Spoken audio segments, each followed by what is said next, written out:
चलिए दोस्तों, आज डिस्कस करते हैं साइंस का थर्ड पार्ट डिस्कस करते हैं।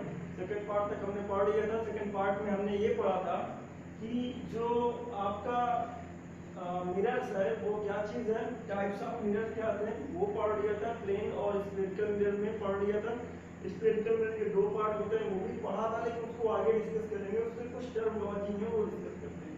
स्फेरिकल मिरर आपने पढ़ा था, उसमें दो टाइप्स आए थे, एक कॉन्वेक्स मिरर और कॉन्केव मिरर, ठीक है। और उनमें हमने ये पढ़ा था कि कॉन्वेक्स मिरर जो होता है वो किसे कहते हैं और कॉन्केव मिरर जो होता है वो किसे कहते हैं, ये चीज पढ़ा हुआ था। आज हम पढ़ने जा रहे हैं कॉन्वेक्स मिरर और कॉन्केव मिरर किससे मिलकर के बने हुए, कहाँ से निकले हुए हैं, ये बात करते हैं, ठीक है। सबसे बड़े उसके बाद उससे हम रिलेटेड टर्मिनोलॉजी पढ़ेंगे, उसके बाद आगे की तरफ पढ़ेंगे। सबसे पहले बात करते हैं कि ये कॉन्केव मिरर और कॉन्वेक्स मिरर मिला कहाँ से। सपोज ये हमारे पास एक स्फीयर है, इमेजिनरी स्फीयर। सपोज दैट ये हमारे पास एक स्फीयर है,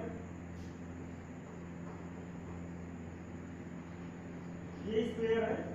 इस स्फीयर के इतने पार्ट को हम अगर कट कर लें, कट करने के बाद इसको उठा करके बाहर लेकर के आए, इतने स्फीयर को कट करने के बाद हमने उठाया और इसको बाहर लेकर के आए, ये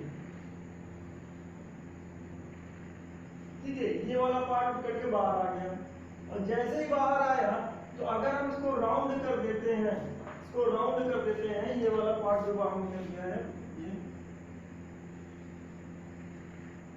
इसको राउंड कर देते हैं तो ये लगभग पूरा का पूरा स्फीयर बना लेता है, जिससे ये निकल गया है तो उस टाइप के स्फीयर के बना लेता है, ठीक है। तो अब अगर हम यहाँ पर बात करें कि ये कॉन्वेक्स और कॉन्केव कब कहलाएगा, जब इसी पार्ट को यानी स्फीयर के पार्ट को, स्फीयर का पार्ट कैसे, आप एक स्फीयर लेते हैं, एक जस्ट लाइक एक प्लास्टिक की बॉल को समझिए। प्लास्टिक की बॉल जो होती है वो अंदर से हॉलो होती है, खोखली होती है। उसको अगर कॉर्नर से कट कर दिया जाए प्लास्टिक की बॉल को तो कटोरे नुमा आपको शेप बन जाएगा, कटोरे नुमा शेप बन जाएगा।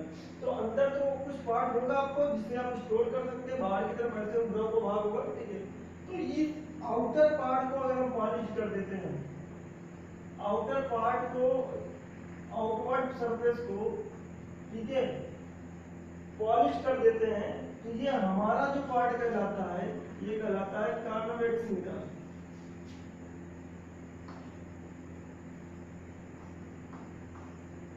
कॉन्वेक्स मिरर कहलाता है, ठीक है।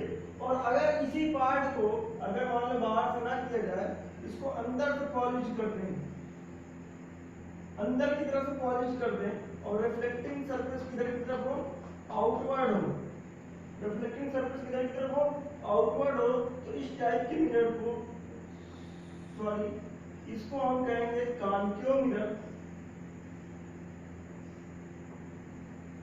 और इसको हम कहते हैं कॉन्वेक्स मिरर, ठीक है। इनसाइड या इनवर्ड पॉलिश सरफेस होगा तो उसे हम कहेंगे convex mirror, outward polish surface होगा तो उसको हम कहेंगे कॉन्केव मिरर, ठीक है। तो कॉन्वेक्स और कॉन्केव में हम पहले भी पढ़ चुके थे, बस इससे थोड़ा सा रिलेटेड टर्मिनोलॉजी है वो पढ़ना है, ठीक है। वो टर्मिनोलॉजी क्या है, centre of curvature, radius of curvature, poles, focus points, principal axis, ये और अपर्चर, ये सारी की सारी टर्मिनोलॉजी इनको हमको पढ़ना है। तो अगर देखें ये जो पार्ट है वो किस स्फीयर का पार्ट है, किस स्फीयर का पार्ट है, इस स्फीयर का एक सेंटर होगा। अब अगर ये सेंटर इस स्फीयर का है तो इस स्फीयर से कुछ पार्ट कट के बाहर कर लिया गया है, तो यही सेंटर इस पार्ट का भी हो जाएगा। इसका ये जो सेंटर है इस स्फीयर का, ये सेंटर इस पार्ट का भी सेंटर होगा, क्योंकि जब इस पार्ट को हम राउंड ऑफ करेंगे तो वो पूरा स्फीयर बना देगा जिससे वो निकल करके आया है, ठीक है। तो अभी तक यहाँ पास इसका नाम क्या था, इसका नाम था ओनली सेंटर। और जैसे ये पार्ट है, ये सेंटर, इसका सेंटर भी कहलाने लगा, इस पार्ट का सेंटर कहलाने लगा, तो इसका नाम हो जाता है, इसका नाम हो जाता है सेंटर ऑफ कर्वेचर, ठीक है। तो सेंटर ऑफ कर्वेचर आपको समझ में आया। सेंटर ऑफ कर्वेचर वो इमेजिनरी स्फीयर का सेंटर है जिससे ये मिरर लिया गया है, जिससे ये मिरर पार्ट के रूप में लिया गया है उस इमेजिनरी स्फीयर का सेंटर है। ठीक है, तो हम अगर इसकी डिफिनेशन लिखना चाहते हैं तो डिफिनेशन लिख सकते हैं। चलिए लिखते हैं।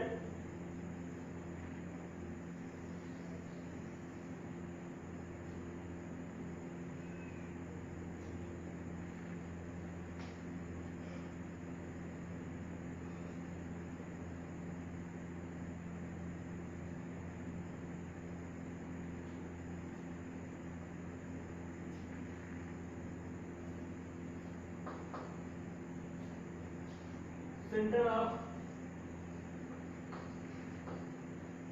कर्वेचर, इसकी डिफिनेशन लिखते हैं हम। क्या है? Centre of curvature is the centre of imaginary sphere. ठीक है,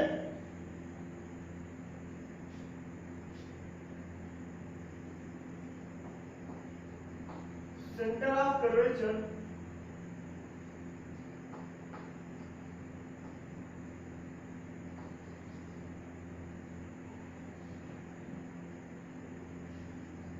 spherical mirror, center of curvature of a spherical mirror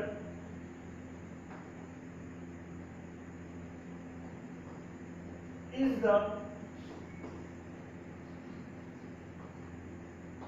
center of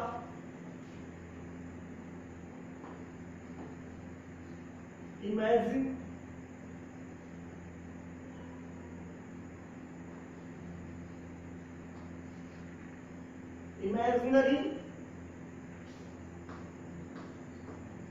sphere. यानी कि मतलब सेंटर ऑफ कर्वेचर वो स्फेरिकल मिरर का सेंटर है जिसे हम जिस स्फीयर को हम इमेजिन किए हुए हैं। ठीक है, centre of curvature of A spherical mirror is the centre of the imaginary sphere. उस इमेजिनरी स्फीयर का जो सेंटर है उसे हम सेंटर ऑफ कर्वेचर कहते हैं, of which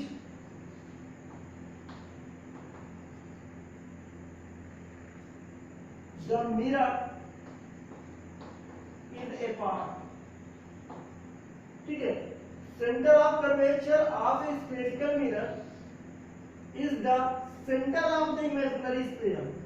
center of curvature spherical mirror का center of curvature उस imaginary sphere का center है जिससे ये पार्ट लिया है गया है। क्या? mirror is a part, the mirror is a part। ठीक है, उस इमेजिनरी स्फीयर का सेंटर है जिससे ये मिरर लिया गया है, ऐसे पार्ट आपको लिया गया है। ठीक है, सेंटर ऑफ कर्वेचर की डिफिनेशन आपको पता चल गई। अब सेंटर ऑफ कर्वेचर की डिफिनेशन पता चल गई, कुछ और भी डिफिनेशन ले लेते हैं। तो सेंटर ऑफ कर्वेचर की डिफिनेशन के अलावा हमारे पास और एक डिफिनेशन है, प्रिंसिपल एक्सिस या कहें अपर्चर। एक डिफिनेशन ले लेते हैं, अपर्चर। तो अपर्चर क्या होता है? Diameter of the spherical mirror. Spherical mirror का डायामीटर क्या कहलाता है? अपर्चर कहलाता है। अब डायामीटर क्या है? ये जो डिस्टेंस है एंड पॉइंट की डिस्टेंस ही क्या कहलाती है? अपर्चर कहलाती है। ठीक है, तो हम इसको लिखना चाहें तो कैसे लिख सकते हैं? The diameter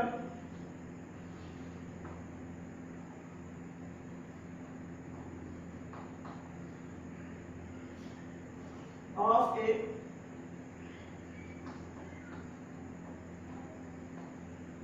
spherical mirror, diameter of the spherical mirror is a aperture। Spherical mirror के डायमीटर को क्या कहते हैं? अपर्चर कहते हैं। एग्जांपल के रूप में ये डायग्राम बना लेते हैं हम। ठीक है, ये m वाला पॉइंट हो गया और ये n वाला पॉइंट हो गया यहाँ पर, और हमने क्या दिखा, mn इज इक्वल टू क्या है, अपर्चर।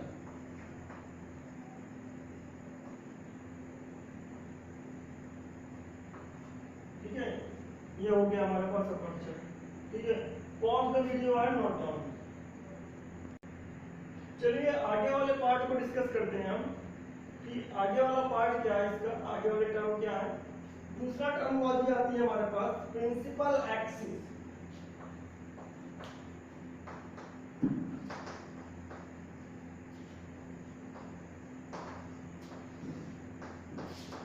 प्रिंसिपल एक्सिस हमारे पास टर्मोलॉजी आती है। प्रिंसिपल एक्सिस क्या, यहाँ पास अगर हम एक डायग्राम बनाएं,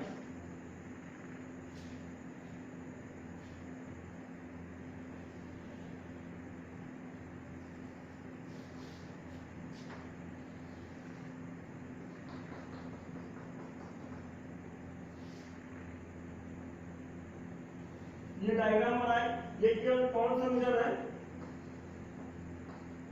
कॉन्केव मिरर।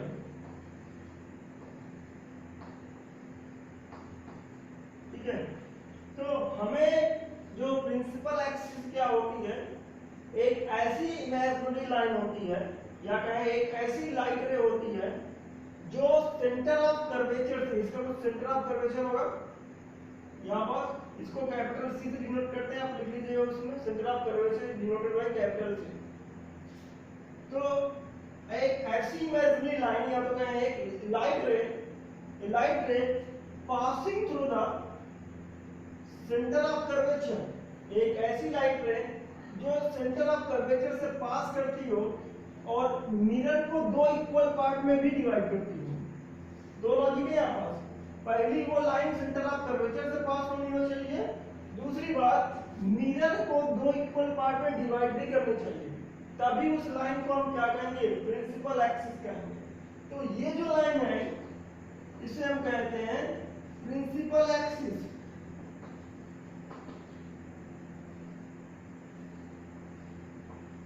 ठीक है, रिजल्ट इस हर एक लाइन जो सेंटर ऑफ कर्वेचर से पास आउट होगी वो जरूरी नहीं है कि उसको प्रिंसिपल एक्सिस कहें। क्यों, अगर ऐसे कोई लाइट रे पास होती है तो वो प्रिंसिपल एक्सिस नहीं कहलाएगी। क्यों नहीं कहलाएगी, क्योंकि वो पास तो हो रही सेंटर ऑफ कर्वेचर से, लेकिन मिरर को दो इक्वल पार्ट में नहीं डिवाइड कर रही है। तो हमारे पास प्रिंसिपल एक्सिस होने के लिए दो चीज जरूरी है, दो रिक्वायरमेंट। पहली बात तो वो सेंटर ऑफ कर्वेचर से पास हो लाइट रे या इमेजिनरी लाइन, और मिरर को दो इक्वल पार्ट में डिवाइड भी करती है एट राइट एंगल परपेंडिकुलर। ठीक है, तो इसे हम कह सकते हैं लाइन बाइसेक्टर कह सकते हैं, बट जरूरी नहीं है हमारे लिए। हम जो लिखना चाहते हैं वो एक लाइन या इमेजिनरी लाइन, ए इमेजिनरी लाइन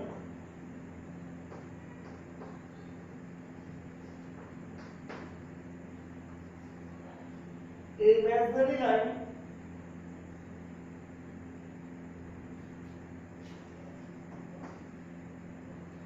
या तो कहें हम लाइट रे, इसको भी कह सकते हैं a imaginary line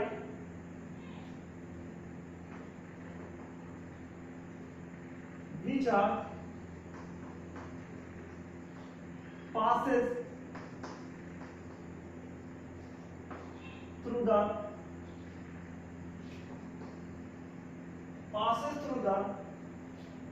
center of curvature, and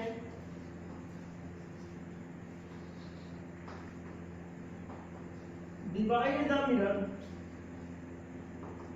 into two equal parts.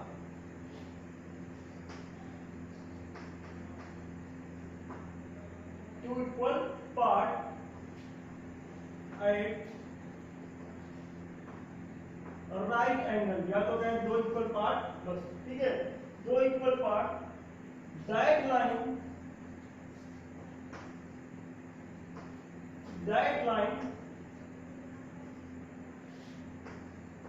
is known as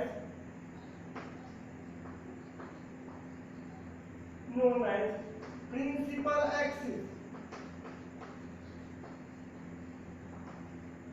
line को हम क्या कहेंगे, प्रिंसिपल एक्सिस। तो ये वाली जो लाइन है इसका नाम क्या है, प्रिंसिपल एक्सिस है। ठीक है, हर एक लाइन को हम प्रिंसिपल एक्सिस नहीं कहेंगे, वही लाइन को प्रिंसिपल एक्सिस कहेंगे जो सेंटर ऑफ कर्वेचर से गुजर रही हो और मिरर को दो इक्वल पार्ट में डिवाइड करती हो, उसे हम कहेंगे प्रिंसिपल एक्सिस। ठीक है, दूसरी टर्मिनोलॉजी आती है पोल।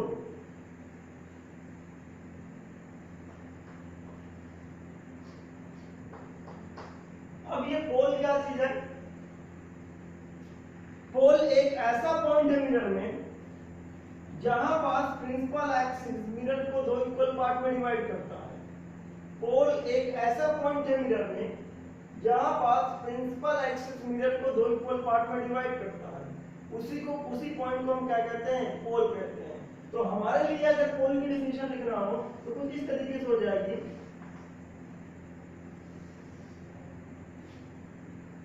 ये सेंटर ऑफ कर्वेचर हो गया, ये वाला पॉइंट जो होगा वो पोल कहलाएगा।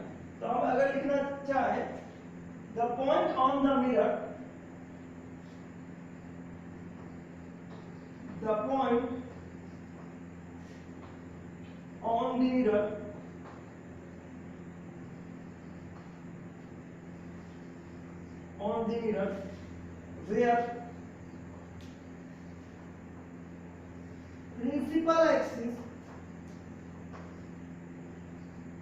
where principal axis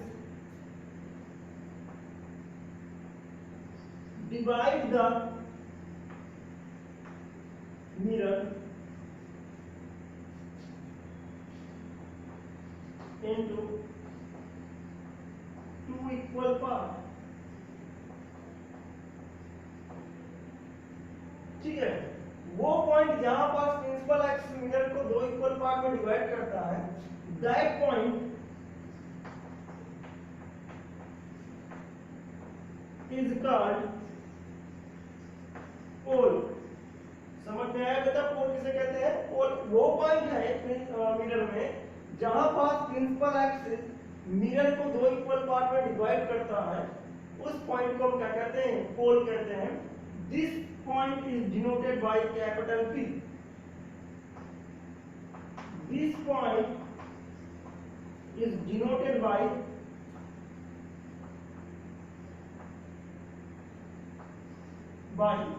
यहां का उधर लिख लें,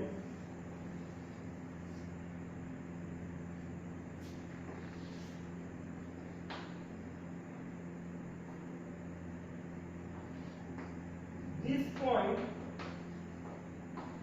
is denoted by capital P, by capital P। ठीक है, तो pause the video and note down. आगे की तरफ बात करते हैं, radius of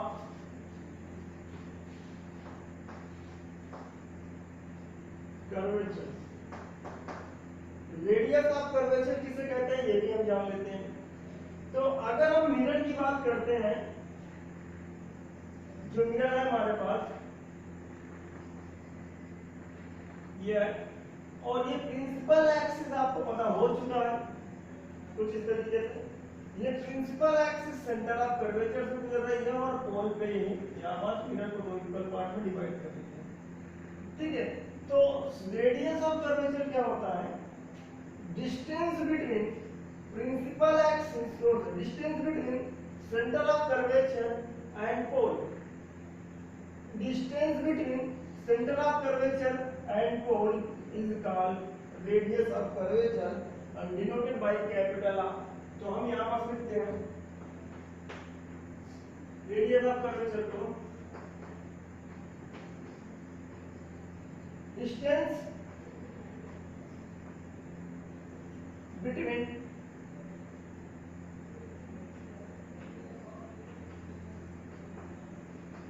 center of curvature and pole is called radius of curvature and denoted by capital R, इसे हम किससे डिनोट करते हैं? कैपिटल आर से डिनोट करते हैं। ठीक है, तो रेडियस ऑफ कर्वेचर क्या है? Distance between centre of curvature and pole is called the radius of curvature. अब आगे की तरफ टर्मिनोलॉजी आती है एक और, उसे हम कहते हैं प्रिंसिपल फोकस या फोकस पॉइंट। एक मिरर ये हम बनाते हैं, इस मिरर से एक लाइन पास आउट होती है जो सेंटर ऑफ कर्वेचर से पास होती है और मिरर को दो इक्वल पार्ट में डिवाइड करती है, उसका नाम है पोल। ठीक है, अब एक पॉइंट हमारे पास है जिसका नाम है फोकस पॉइंट।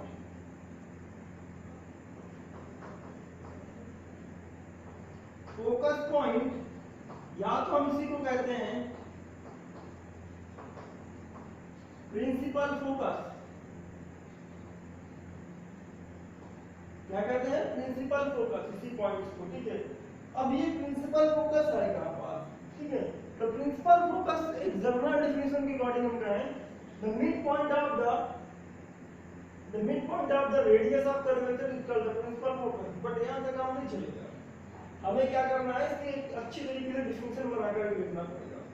वो डिफिनेशन क्या है कि जब कोई प्रिंसिपल एक्सिस के पैरेलल, सुनिएगा, जब कोई लाइट रे प्रिंसिपल एक्सिस के पैरेलल मिरर पे इंसिडेंट होती है, जब कोई लाइट रे प्रिंसिपल एक्सिस के पैरेलल मिरर पर इंसिडेंट होती है, तो आफ्टर रिफ्लेक्शन वो प्रिंसिपल एक्सिस को जिस पॉइंट पे कट करती है, इंटरसेक्ट करती है, जब इंसिडेंट होती है उसके बाद रिफ्लेक्शन भी तो होगा उसका, तो रिफ्लेक्टेड रे जिस पॉइंट पे प्रिंसिपल एक्सिस को कट करेगी या इंटरसेक्ट करेगी, उसी पॉइंट को नाम कहते हैं हम प्रिंसिपल फोकस या फोकस पॉइंट। बात समझ में आ गई होगी? तो हम प्रिंसिपल फोकस और फोकस पॉइंट की डेफिनेशन अगर लिखना चाहें, ठीक है, तो क्या लिखेंगे? ए लाइट रे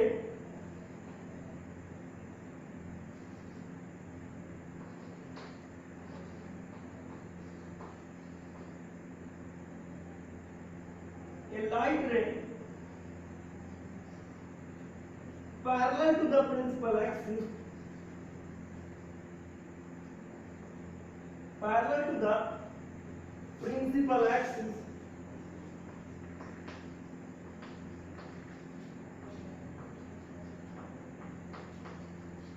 incident on mirror। ठीक है, इंसिडेंट ऑन मिरर, इंसिडेंट होती है मिरर पे। After that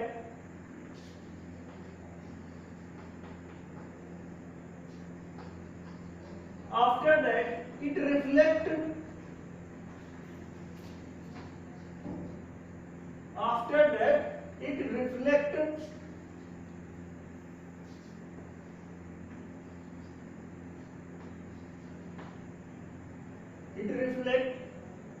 and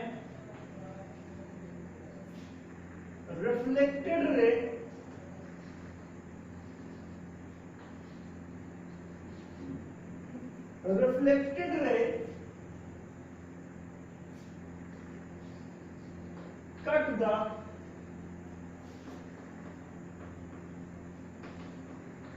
principal axis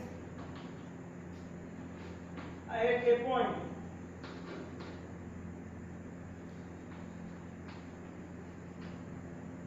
that point is called principal focus।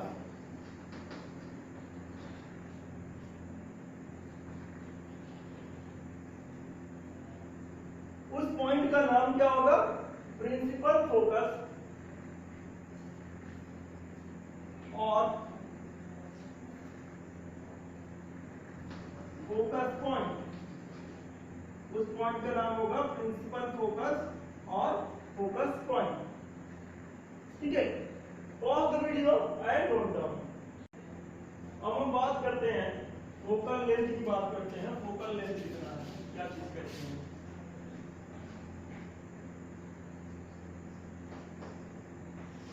Focal length की बात करते हैं, ठीक है।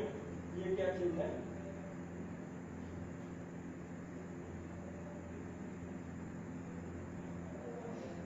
तो फोकल लेंथ है क्या चीज, अभी हमने प्रिंसिपल फोकल डिसाइड किया था,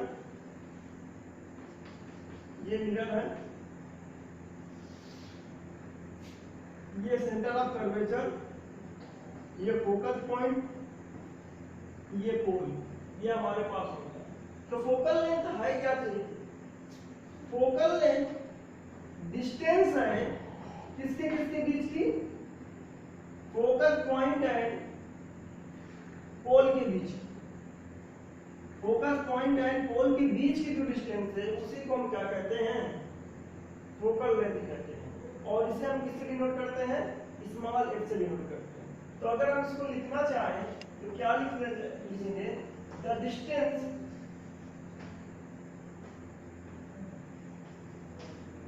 बिटवीन